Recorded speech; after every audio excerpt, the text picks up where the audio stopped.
ಹುಡುಗಿರಿಗೆಲ್ಲ ಬೆಳಗ್ಗೆ ಎದ್ರೆ ಸಾಕು ಒಂದೇ ಚಿಂತೆ, ನಾಷ್ಟಕ್ಕೆ ಏನು ಮಾಡೋದು, ಇವತ್ತು ನನ್ನ ಮಗನಿಗೆ ಲಂಚ್ ಬಾಕ್ಸ್ಗೆ ಏನು ಪ್ಯಾಕ್ ಮಾಡೋದು. ಯಾವಾಗಲೂ ಒಂದೇ ಥರ ಟೊಮೊಟೊ ಚಟ್ನಿ ತಿಂದು ಬೋರ್ ಆಗಿದ್ರೆ ಈ ಥರ ಒಂದು ಸತಿ ಟ್ರೈ ಮಾಡಿ ನೋಡಿ, ತುಂಬಾ ರುಚಿಯಾಗಿರುತ್ತೆ.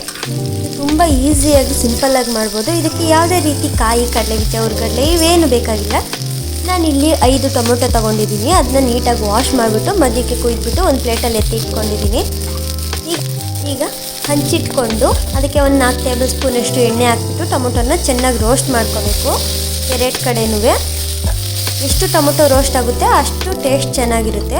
ಇವಾಗ ಅದಕ್ಕೆ ಬೆಳ್ಳುಳ್ಳಿ, ಬ್ಯಾಡಗೆ ಮೆಣಸಿನ್ಕಾಯಿ ಒಂದು 4 ಹಾಕ್ಕೊಂಡಿದ್ದೀನಿ. ಒಣಮೆಣಸಿನ್ಕಾಯಿ ಖಾರಕ್ಕೆ ನಿಮ್ಗೆ ಎಷ್ಟು ಬೇಕೋ ಅಷ್ಟು ಹಾಕ್ಕೊಳ್ಳಿ. ನಾನು 8 ಹಾಕ್ಕೊಂಡಿದ್ದೀನಿ. ಈರುಳ್ಳಿ ಇಷ್ಟು ಹಾಕ್ಕೊಂಡು ಚೆನ್ನಾಗಿ ರೋಸ್ಟ್ ಮಾಡ್ಕೋಬೇಕು. ಟೊಮೊಟೊ ಫಸ್ಟು ಚೆನ್ನಾಗಿ ರೋಸ್ಟ್ ಮಾಡ್ಕೊಳ್ಳಿ, ಆಮೇಲೆ ಇಷ್ಟನ್ನು ಹಾಕ್ಕೊಂಡು ರೋಸ್ಟ್ ಮಾಡ್ಕೊಳ್ಳಿ.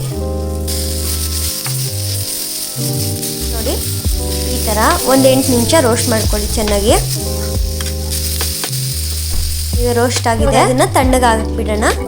ಅದು ಫುಲ್ಲು ಆರಿದ್ಮೇಲೆ ಒಂದು ಜಾರ್ಗೆ ಅದನ್ನೆಲ್ಲ ಹಾಕೋಬೇಕು. ಹಾಕ್ಕೊಂಡು ಸ್ವಲ್ಪ ನೀರು ಹಾಕ್ಕೊಳ್ಳಿ. ಅದಕ್ಕೆ ಜಾಸ್ತಿ ಹಾಕ್ಕೊಂಡ್ರೆ ತೆಳ್ಳಗಾಗ್ಬಿಡುತ್ತೆ. 1-2 ಟೇಬಲ್ ಸ್ಪೂನಷ್ಟು ಹಾಕ್ಕೊಳ್ಳಿ, ರುಚಿಗೆ ತಕ್ಕಷ್ಟು ಉಪ್ಪು.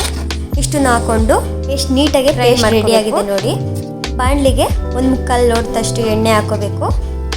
ಎಣ್ಣೆ ಕಾಯ್ದಾದ್ಮೇಲೆ ಸಾಸಿವೆ, ಕರಿಬೇವು,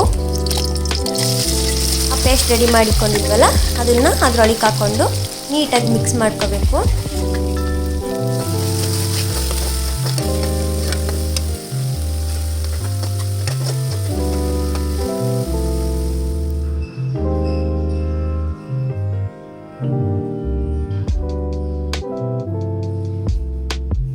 ನೀವು ಇನ್ನೂ ನಮ್ಮ ಚಾನೆಲ್ನ ಸಬ್ಸ್ಕ್ರೈಬ್ ಮಾಡಿಲ್ಲ ಅಂದರೆ ದಯವಿಟ್ಟು ಸಬ್ಸ್ಕ್ರೈಬ್ ಮಾಡ್ಕೊಳ್ಳಿ, ಶೇರ್ ಮಾಡಿ, ಲೈಕ್ ಮಾಡಿ ಆ್ಯಂಡ್ ಸಪೋರ್ಟ್ ಮಾಡಿ. ಇದೇ ರೀತಿ ಟಿಫನ್ ರೆಸಿಪೀಸು, ಮಕ್ಕಳಿಗೆ ಸ್ನ್ಯಾಕ್ಸು ಈ ಥರ ಎಲ್ಲ ವೀಡಿಯೋಸ್ ಅಪ್ಲೋಡ್ ಮಾಡ್ತಾ ಇರ್ತೀನಿ. Thank you.